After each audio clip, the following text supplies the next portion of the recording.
Siguiente punto, también como difundir y proporcionar información. Los resultados de la identificación y el análisis de los factores de riesgo psicosocial cuando son entre 16 a 50 trabajadores y la identificación de los factores de riesgo psicosocial y evaluación del entorno organizacional cuando son centros de trabajo con más de 50 trabajadores, los tienes que difundir. O sea, no se trata nada más de apliqué los cuestionarios, saqué los resultados y ya veo qué haré. Tienes que poner a lo mejor en un tablero, hacer una reunión, sacar un boletín, mandar un correo, qué sé yo, en el que informes a los trabajadores, le des difusión de cuáles fueron los resultados de ese centro de trabajo. No vas a decir, es que fulanito de tal tiene un riesgo muy alto en tal aspecto. O sea, no son resultados por persona, sino son los resultados generales del centro de trabajo que sí los tienes que dar a conocer. ¿Qué pasa con aquellos centros de trabajo de menos de 16 trabajadores, de 15 o menos? No tienes que difundir esta información. ¿Por qué? Porque no estás obligado a analizar factores de riesgo psicosocial ni evaluación de entorno organizacional favorable. Entonces, como no estás obligado a hacer esos cuestionarios, no tienes la obligación tampoco de hacer la difusión. También tienes que difundir a tus trabajadores aquellas posibles alteraciones de salud por exposiciones a factores de riesgo psicosocial. Si tú estás identificando que tienes algún riesgo en tu entorno laboral, en tus condiciones de trabajo, no sé, etcétera, en tu actividad, a lo mejor es una persona que siempre está trabajando con el brazo derecho, y a lo mejor con el tiempo termina lastimado del hombro derecho, no lo sé.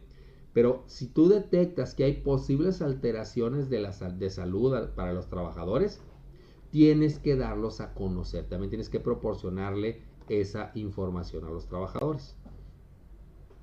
Y por último, el siguiente punto, la última obligación del trabajador, del patrón, perdón, es llevar registros.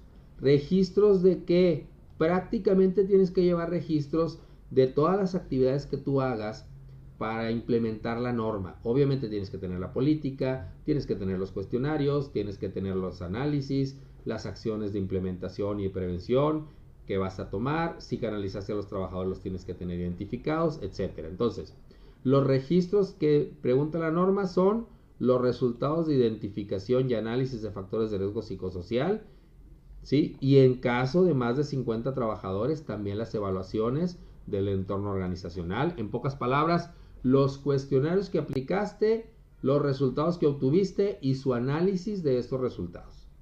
También tienes que tener registro de las medidas de control adoptadas. Si un riesgo, tanto de riesgo psicosocial o si un aspecto del entorno organizacional favorable, sales con riesgos medios, altos o muy altos, vas a tener que aplicar medidas de control. Tienes que dejar registros de esas medidas de control. De hecho, los planes, más adelante lo vamos a ver, la norma te pide que tengan los trabajadores que se van a incluir en este programa, cuáles son las medidas de acción que vas a tomar, cuáles son la fecha de su realización, cuáles son los criterios que vas a estar midiendo conforme el avance del programa. Tienes que tener un responsable y al final tienes que hacer otra evaluación para verificar que tu riesgo haya bajado. Todo eso es parte de un programa de intervención, de una medida de control que te haya surgido de acuerdo a un factor de riesgo psicosocial alto o muy alto. También tienes que tener registro de los nombres de los trabajadores a los que se practicaron exámenes o evaluaciones clínicas, y porque se comprobó los factores de riesgo psicosocial, actos de violencia laboral o acontecimiento traumático severo. Los cuestionarios que se aplican a los trabajadores es información confidencial, pero no son anónimos. Cuidado con esto, ¿sí? Tienes que tener bien claro qué trabajador contestó cada cosa, porque en caso de que salga una afectación lo vas a tener que canalizar. Entonces tienes que tener los nombres de las personas que canalizaste. Eso no significa que lo vas a dar a conocer, porque la información es confidencial. Nadie de la empresa, digamos, se tendría que enterar de que hay un trabajador que lo canalizaste con el psicólogo o varios trabajadores que los canalizaste con el psicólogo.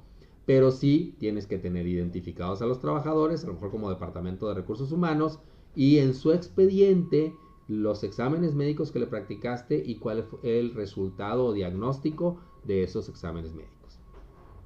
Ok, hasta este punto ya vimos las 8 obligaciones que tiene el patrón.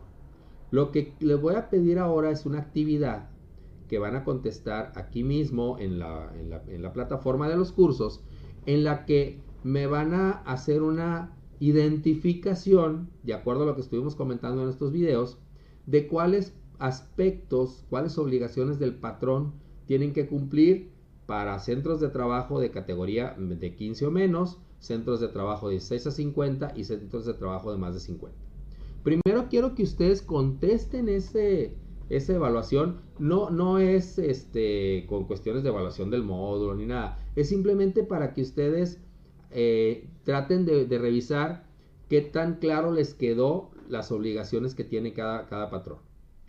Y después de aplicar ese pequeño cuestionario, ahora sí, vamos a ver el siguiente video en el que ya vamos a ver puntualmente las características, las obligaciones, perdón, de los centros de 15, de 16 a 50 y de más de 50. Pero antes del video, hagan ustedes un ejercicio para ver si dentro de lo que vimos ahorita pueden identificar a qué categoría pertenece cada obligación. Muchísimas gracias, nos vemos en el examen, mucho éxito y luego nos vemos en el siguiente video. Déjame detener, muchas gracias.